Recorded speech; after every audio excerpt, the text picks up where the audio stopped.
Hi guys, welcome to Bib's Life and the US.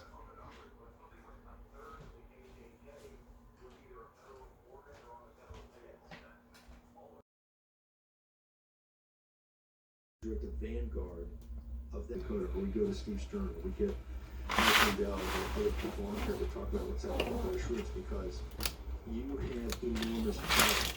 Right? And they feel that. That's what they're always, playing games out in South Dakota with the police. You see all the time what's happening in the Republican Party. They're always trying to thwart your common sense. To emulate themselves in this manifesto. And you notice that's why the Oxfam, right, does a study that shows that, I don't know, $36 trillion of wealth was created with this debt ceiling. This debt ceiling, quote unquote, $36 trillion of wealth, and two-thirds of someone saying that's about 1% of the wealth. That's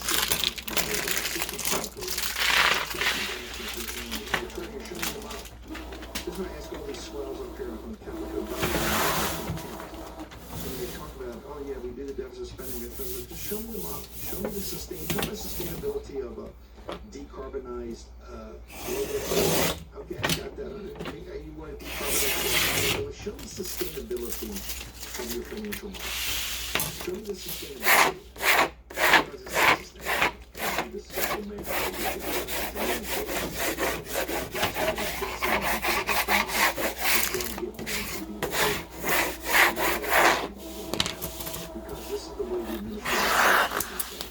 essentially control the currency. They have control of the ability to just print money. Mercatus, I don't know if I'm getting it further. We talked a little bit about, sorry, I'll this with Mercatus and George Mason. $1 trillion and pumped $1 trillion into the economy. A tremendous article about Mr. Lindell on your news. Get involved on the ground floor. We got to help Mike become the head of the Republican Party. And action. But do it today. Stern, hang on for 1 second. I want to give, how do people contact you? If they want to contact their committee man or the head of the party in the state, which sits on this, because each state gets 3 reps. I want to make sure they can have contact with you, Steve. How do they, once again, where do they go? What's your email? What's the phone? And what's your site that they can go to? I will be all over Getter at Steve Stern. We will be on Twitter. We're on Facebook. We're putting Mike up all the time. But if you want to reach me, you can go to steve@theflagshirt.com. You can go to stern1054AOL.com, 954-318-6902. And I want to tell you the most important thing. When I saw Jessica on your show last week, I immediately got on the phone with her and told her we're all behind her in South Dakota.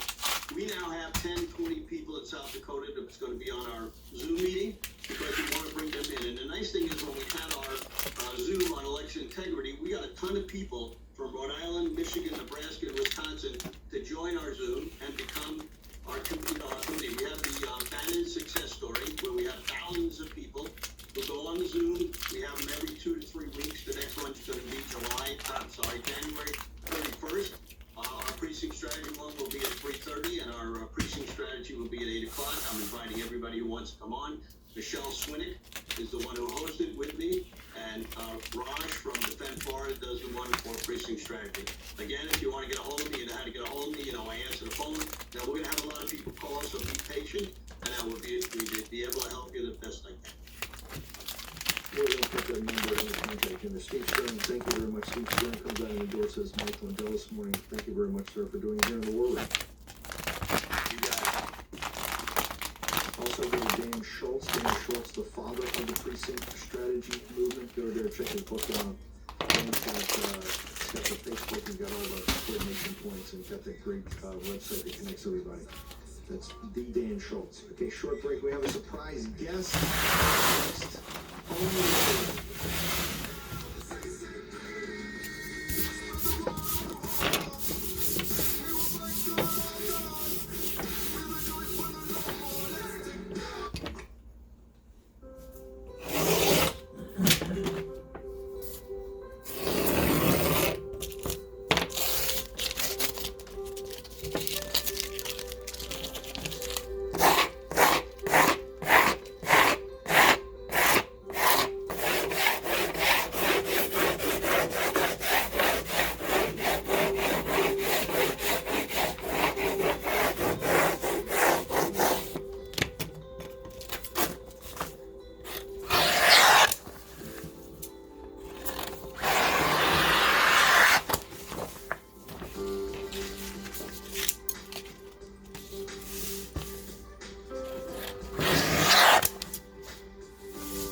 for the speaker. You just had Steve Stern, the great, runs the precinct strategy throughout the nation. Just endorsed Mike Lindell. I want to bring in now Caroline Wren. Caroline is overseeing the campaign for Hermeet Dillon. I noticed some of the biggest. Here's what I don't get at the RNC. I don't understand the 168. You've got the precinct strategy and the grassroots on fire for either Hermeet or Lindell. But anything about what's going on right now, they're totally against that, right? 1,000%. And you've got the biggest donors. You've got Bernie Marcus, who's the biggest mensch in the country, one of the truly great Americans and patriots, who never asked for anything for himself. This guy is just truly a giving individual, and one of the wealthiest guys in the country. You got one of the biggest donors you've ever seen. You got Bernie Marcus. You got Dick Uihlein is another guy, never asked for anything for himself. Always wants to stay behind the scenes. You have Dick Uihlein and Bernie Marcus coming and saying no support circumstance will we ever give another penny if Ron McDaniel's still there and they support Hermeet Dillon. And I say, when guys like that talk, it's like a paper bowl, right? It's like, this is as serious as you can get.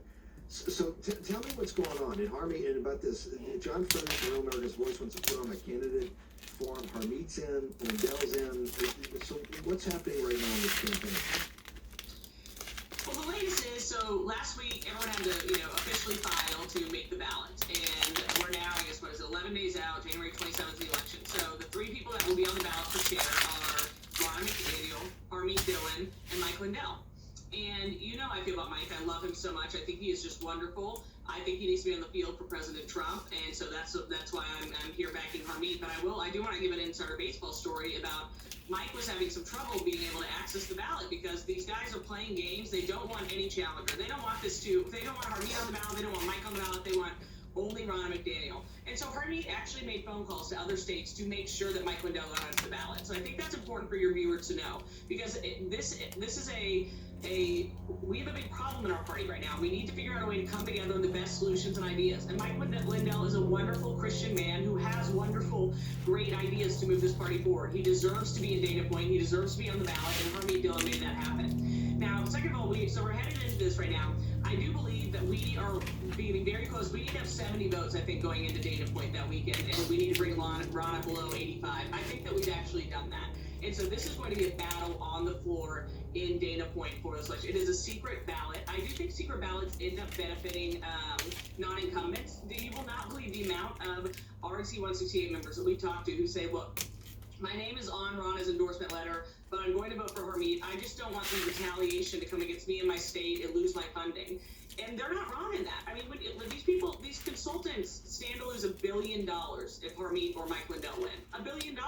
So when you want to talk about knives coming out right now, like this is the knife fight that we are in right now.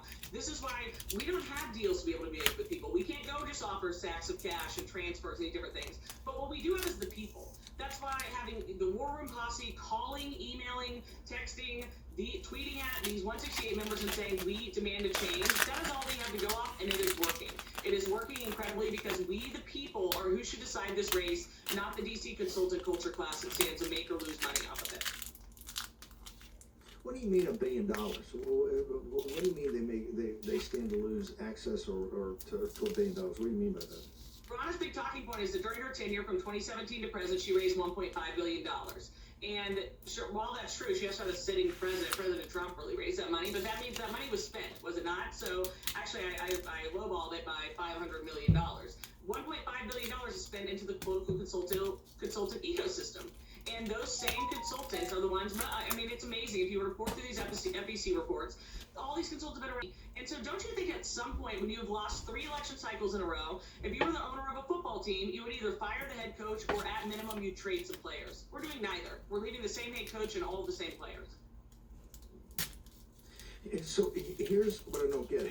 How can the 168 justify continuing business as usual, which would be Rana, if you had the biggest donors in Uihlein, and I want to say you have donors, and then you have mega donors, and then you have Dick Uihlein and Bernie Marcus. They're different level, or 10 orders of magnitude. You see these guys mentioned all the time as donors. They give virtually no money. These guys are mega. If you got that, and you got Steve Stern and Dan Schultz and all the precinct people I talked to, absolutely got to be changed.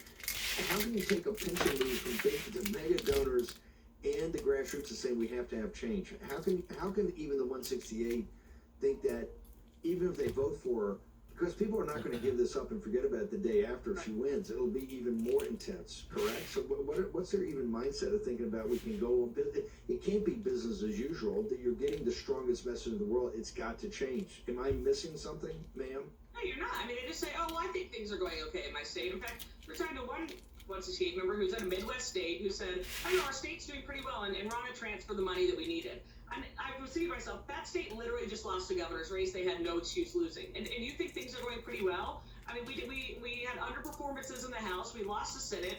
President Trump is not in the White House. You just lost a governor's race in your own state, and things are going pretty well because you got a transfer from Ron McDaniel. That's the type of conversations that we're up against, and it is extremely frustrating. This is why, I mean, to my mind, the RNC chair, at minimum, like the three pillars you should have are the grassroots, the donors, and the grassroots. In fact, the amount of states are piling up that have any state that has brought a vote to the floor or a resolution to sanction Ron has passed. Okay, bye everyone, and don't forget to subscribe below and thumbs up to our channel, and check out our beybs closet in HCAB and Macari, and also check out our beautiful decor in HNAB. Bye bye guys, see you to the next video. God bless you all. Bye.